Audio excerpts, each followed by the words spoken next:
Camp Randall Stadium has been a house of horrors for the Huskers since the Big Red joined the Big Ten. If Nebraska wants to stay in Saturday's game, the Huskers need a strong start, reminiscent of the one in 2014 before the bottom fell out and Melvin Gordon ran wild. Nebraska put together its best drive of the season on the first drive of the game against Purdue, but couldn't sustain it. A quick start, maybe forcing a turnover, could help keep the Wisconsin crowd out of the game early. Can Nebraska play a clean game?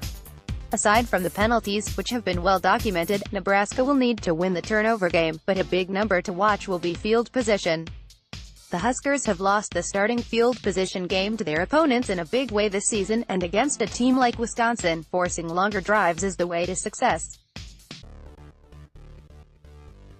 If the Badgers get short fields on Saturday night, the Huskers could be in for a long evening. Prediction: Wisconsin 35, Nebraska 20. The Huskers cover the number, but leave Madison with a loss. Michael Bruns: another Saturday, and another chance for Nebraska to try to rewrite an ugly start to its season. This time the Huskers are in Madison, home of a true house of horrors since joining the Big Ten. Nebraska will need to play a smart game, with limited errors, all while taking advantage of a Wisconsin defense that isn't quite up to the Badger standards. It's possible, but it sure seems unlikely given Nebraska's tendency to commit penalties and make mistakes. Plus, it's hard to know how disciplined they'll be on Saturday while on defense, trying to stop a Wisconsin offense that simply comes at you. Nebraska needs these three players to be difference makers on offense for the Huskers to have a chance: Adrian Martinez, Stanley Morgan and J.D. Spielman. You can throw on Wisconsin a little bit and those guys might be the best receivers the Badgers have faced this year. Throw in Martinez's ability to create a little bit. You can squint and see how the Huskers have the offensive ability to make this game interesting. Spielman is coming off a big game. Morgan hasn't had his yet.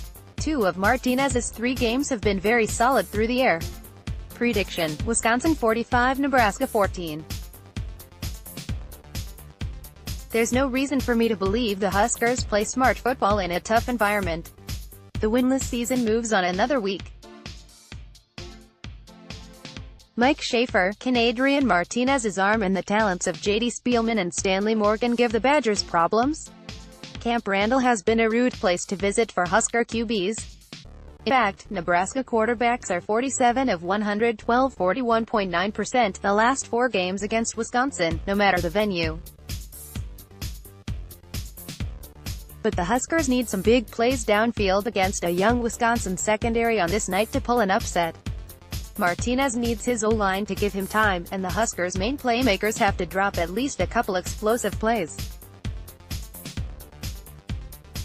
And a surprise big play from someone not named Spielman or Morgan could sure be useful. Nebraska linebackers can't miss royally on their run fits. You know what this looks like when they do. It looks like an opposing running back racing untouched for 50 yards. Jonathan Taylor is good enough to get yards when several people are in his way, let alone when they aren't. Muhammad Berry and Dedrick Young need to play some of the best games of their careers for the Huskers to hang around. Prediction: Wisconsin 41, Nebraska 20. The Huskers have actually played really solid defense 10 of the 12 past quarters it has played the Badgers. But Big Whiskey lineman and Jonathan Taylor against a Husker defense that currently ranks 97th isn't the greatest cocktail for a Nebraska fan to stomach right about now. At least, you wouldn't think. Brian Christopherson.